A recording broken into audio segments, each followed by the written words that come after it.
सोना या फिर पैसा, ये दोनों ही एक ऐसी चीज है जो अपनों को अपनों से अलग कर देती है। वेल, आज की हमारी कहानी में हम एक ऐसे ही गोल्ड हंट को देखने वाले हैं जो इवेंचुअली बदल जाएगी मैन हंट के अंदर। इसलिए समय को ना गवाते हुए चलिए जल्दी से स्टार्ट करते हैं इस मैन हंट की कहानी को। Hollywood silver screen presenting the Hunt.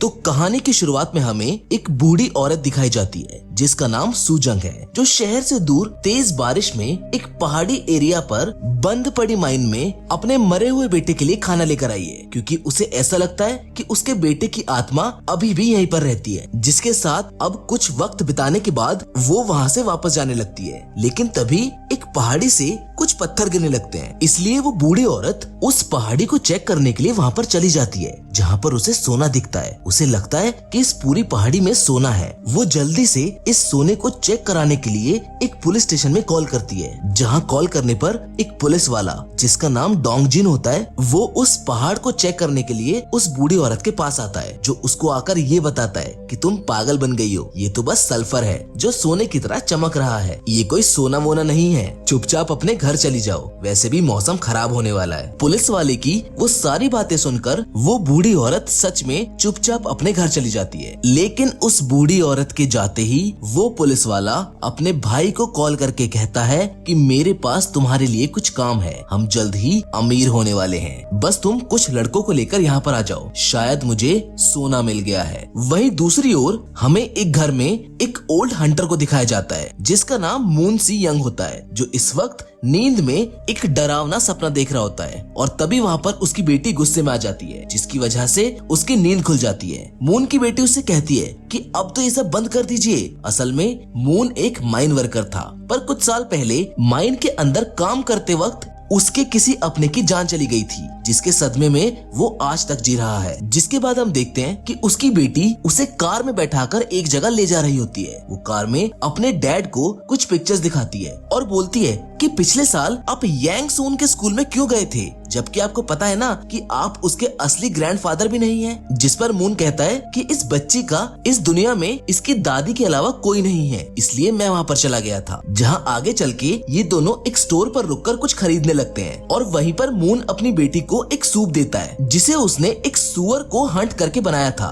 पर वो उसे नहीं लेती है और ये कहती है कि डैड प्लीज आप अपना ख्याल रखा कीजिए, और इतना कहकर वो वहाँ से चली जाती है। जिसके बाद अगले सीन में एक लड़की को दिखाया जाता है जिसका नाम यांग सून होता है। ये बड़ी लड़की है जिसके बारे में मून बात कर रहा था। वो कुछ लड़कों से लड़ रही है। असल में यांग सून के दिमाग में कुछ कमी है, जिसकी वजह से वो बड़ी होकर भी बच्चों वाली हरकतें करती है, जिसे देखकर मून उसे बचाने आ जाता है, पर वो अकेले ही लड़कों को धूल चटा देती है। यांग सून मून को अपना ग्रैंडफादर मानती है, जहाँ मून उससे उसकी दादी के बारे में पूछता है। असल में ये उसी बूढ़ी औरत की पोती है जिसे जंगल में वो सोने का पहाड़ मिला था। मून उसे वो सूप देकर जंगल की ओर चला जाता है, लेकिन जंगल में जाते वक्त रास्ते में उसे बहुत सारे लोग कुछ मशीनों के साथ दिखाई देते हैं। ये वही लोग हैं जो सोना ढूंढने के लिए आए हुए हैं, जिधर डोंगजुन अपने एक आदमी से उस पहाड़ की जांच करवाता है, जो बहुत तेज चिल्लाकर बोलता है कि हम सब अब अमीर होने वाले हैं, ये तो पूरे सोने का है। तभी वहाँ पर वो बूढ़ी औरत आ जाती है और कहती है कि तुमने मुझसे झूठ बोला कि यहाँ पर सोना नहीं है। डोंगजुन उसे देखकर परेशान हो जाता है और बूढ़ी औरत से बोलता है, हाँ यहाँ पर सोना ही है, पर वो तुम्हारा नहीं है। अगर तुमने इसे पहले ढूंढा है तो इसका मतलब ये नहीं है कि ये सोना तुम्हारा हो गया। लेकिन वो बूढ़ी औरत उनको बोलती है कि जिस जमीन पर तुम खड़े हुए हो ना, वो सारी जमीन मेरे मरे हुए बेटे की है, जिसकी मालकिन मैं ही हूँ, और अब मैं शहर जाकर कुछ लोगों को लाती हूँ जो तुमको यहाँ से भगा सके। ये सुनकर वो सभी उसे रोकने लगते हैं, लेकिन गलती से वो बूढ़ी औरत उनसे पहाड़ी से नीचे गिर जाती है, जिसको देखने के लिए वो सब नीचे जाते हैं। लेकिन वो बूढ़ी औरत जख्मी होकर बेहोश हो जाती है, जिससे उन सभी को लगता है कि शायद वो मर गई है। लेकिन तभी अचानक से वो उठ जाती है, पर वहाँ कोई भी उसके लिए एम्बुलेंस नहीं बुलाता है, बल्कि डोंगजुन उसे गला दबाकर मारने लगता है। ये सब उस जंगल में मौजूद मून देख लेता है, जो वहाँ पर शिकार करने के लिए आया था। वो उन पर गोली चलाने ही वाला होता है, लेकिन तभी उस बूढ़ी औरत की ग्रैंड डॉटर उसे ढूंढते हुए वहाँ पर आ जाती है और अपनी दादी को आवाज मारने लगती है। पर मून यांग सून को देख लेता है। वो जल्दी से उसके पास जाकर उसको शांत करने की कोशिश करता है,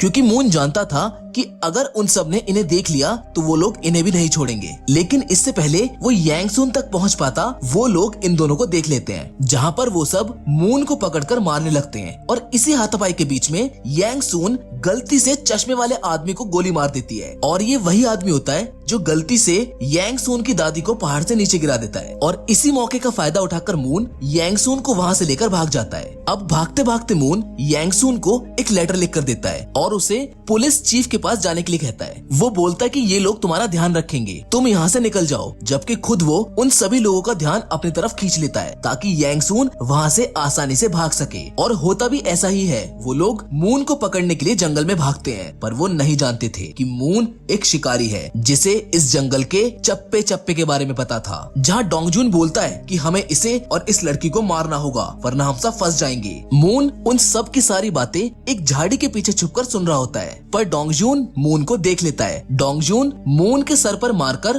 उसे बेहोश कर देता है और अपने एक आदमी से उसे मारने को कहता है कि तुम इसे मारकर आ जाना। जबकि वो खुद उस सोने वाले पहाड़ के पास जहाँ उसने उस बूढ़ी औरत को भी रख रखा था वहाँ पर आ जाता है और अपने सभी साथियों को लेकर उस लड़की को ढूंढने के लिए निकल जाता है, जहाँ उसका आदमी मून को मारने वाला होता है। पर मून उसे कुछ कहता है, जिसे सुनने के लिए जैसे ही वो नीचे झुकता है, मून उसके सर पर पत्थर से वार करके वहाँ से भाग जाता है। अब डोंगजून का जुड़वा भाई भी वहाँ पर एक शॉटगन को लेकर पहुँच चुका है, जहाँ वो सब मिलकर उस बूढ़ी औरत की पोती को ढूंढने लगते हैं। और कुछ देर बाद कुछ आदमियों को यांगसून मिल भी जाती है, जिसे देखकर वो सब उसे पकड़ने की कोशिश करते हैं और उस पर गोलियां चलाते हैं। और गोलियों की आवाज सुनकर मून उनकी तरफ भागने लगता है। लेकिन इससे पहले मून यांगसून को बचा पाता, उन्हीं में से दो शिकारी यांगसून को गोली मार देते हैं और वो जमीन पर गिर जाती है। शिकारियों को लगता है कि वो मर गई, पर वो अचानक से उठ जाती है, जिसे देखकर वो दोनों शिकारी डर जाते हैं। वो फिर से उसे गोली मारने वाले होते हैं कि तभी वहाँ पर मून आकर उनमें से एक आदमी को गोली मारकर उसे मार देता है, पर दूसरा आदमी वहाँ से भाग जाता है। मून यांगसून को लेकर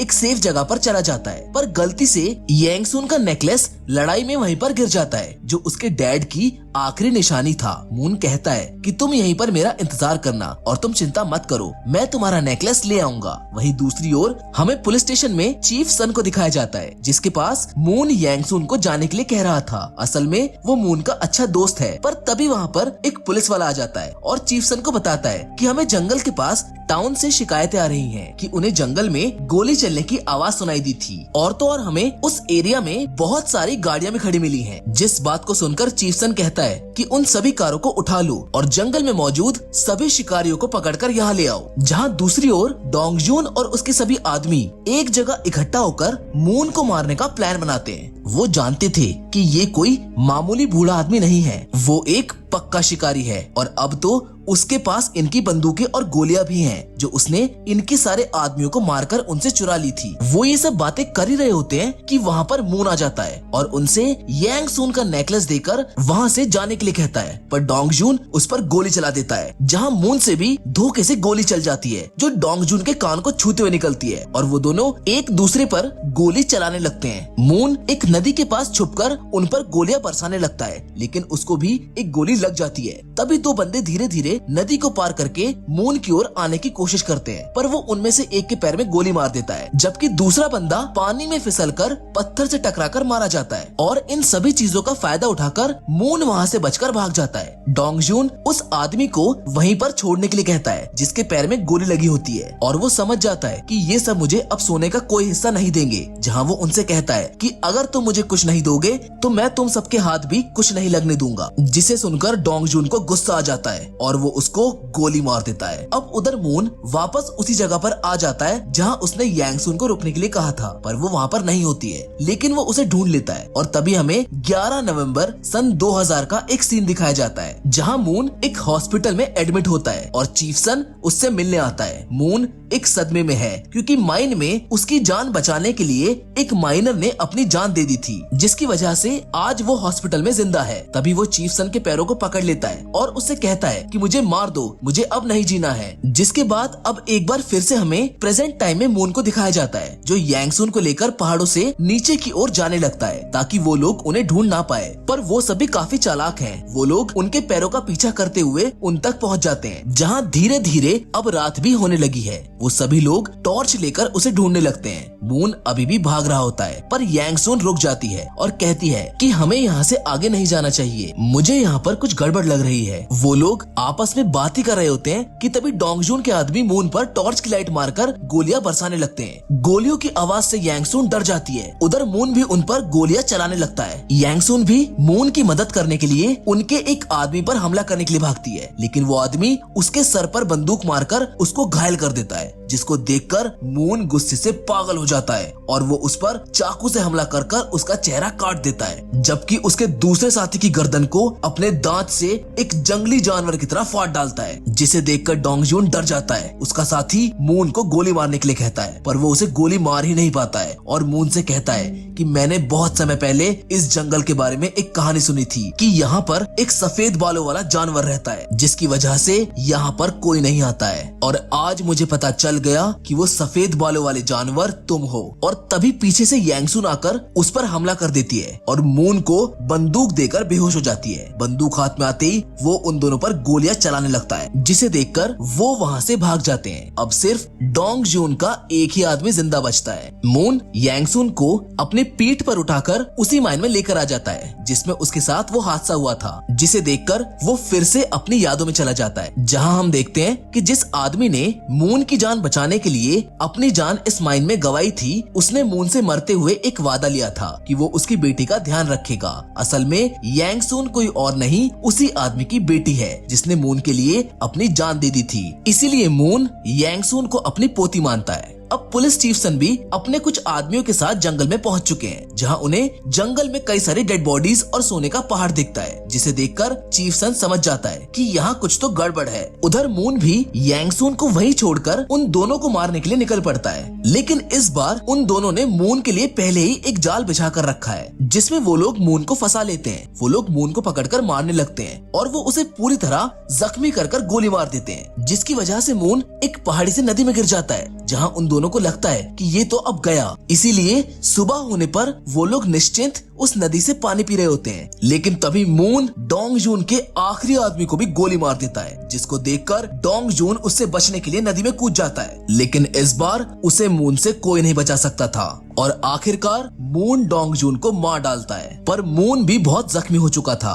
और वो उसी जख्मी हालत में यांग सून के पास जाने लगता है, पर अचानक से डोंगजून का जुड़वा भाई आकर उस पर बंदूक से वार कर देता है, जो अभी भी जिंदा था, जिसकी वजह से मून जमीन पर अधमरी हालत में गिर जाता है। पर तभी वहाँ पर यांग सून भी उसे देख लेती है। डोंगजून का जुड़वा भाई उस पर गोली चलाने वाला होता है, पर मून उसके पैर में चाकू घुसा देता है, जिससे पागल होकर वो मून के सीने में गोली दाग देता है। मून मारा जाता है, जिसे देखकर यांग सून बहुत तेज चिल्लाती है और इस बार डोंगजून का जुड़वा भाई उसको गोली मारने वाला होता है, लेकिन तभी पीछे से चीफ सन और उनके आदमी उस पर गोली चलाकर उसको मार देते हैं। मून ने यांग सून के पिता से जो वादा किया था वो उसने आखिरी दम तक निभाया। मून ने उस वादे के लिए अपनी जान दे दी और अब मून की बेटी को भी उसके बारे में पता चल चुका था, जो अपने डैड की लाश को देखकर बहुत रोती है। जिसके बाद चीफ सन मून का लिखा हुआ लेटर पढ़ते हैं जो उसने यांग सून को दिया था, जिसमें ये लिखा हुआ था कि यांग सून मेरी ही पोती है और मेरे जाने के बाद चीफ तुम उसका पूरा ध्यान रखना, इसकी रक्षा करना। जिसे देखकर चीफ सन इमोशनल हो जाता है। चीफ सन समझ जाता है कि यांग सून को बचाने के लिए ही मून ने अपनी जान दी है, जिसे सही सलामत देखकर वो राहत भरी सांस लेता है। और इसी के साथ